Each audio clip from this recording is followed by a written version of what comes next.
বিশ্বাস ধরে, হ্যাঁ, মা বাপ তুলে গালাগালি করছে, ওর দিদিয়াও এইটা খিস্তি করছে, কি বুঝলেন?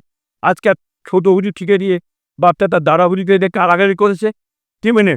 ও এই জিনিসও শিখে রেখেছে, এছাড়া ওর কোনো কথা নেই। বাকি যত তৃণমূলের নেতা আছে কেউ কিন্তু দেখেন আমার বাপদাদাকে গালাগালি করে না। অতএব জাহাঙ্গীর মোল্লা হচ্ছে অন্য জিনিস।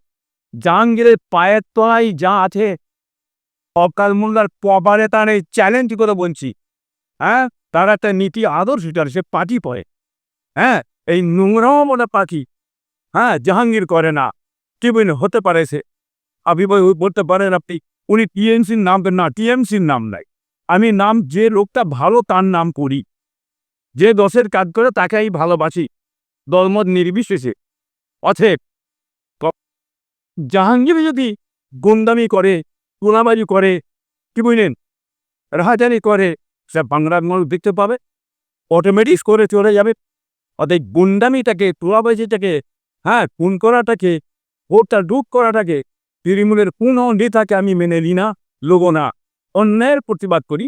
জাহাঙ্গীরও যদি করে, ওই শওকত মোল্লারও খাসিয়ে দিয়ে থাকে, বাংলার মানুষ জাহাঙ্গীরকেও ভোট দেবে না।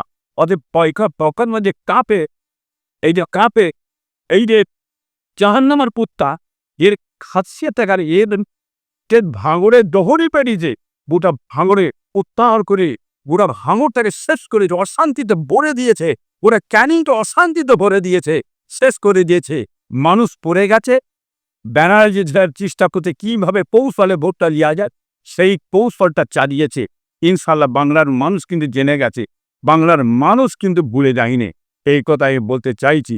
অতএব এর কেরিয়াটা, এর ভোটটা কোথায় তুলে গেছে টিএমসি, বাংলা আমরা আপনার জেনে যেতেন মমতা ব্যানার্জির প্রশাসন ছাড়া, কি বুঝলেন, ওনার আর ভোটে তুলনার রাস্তা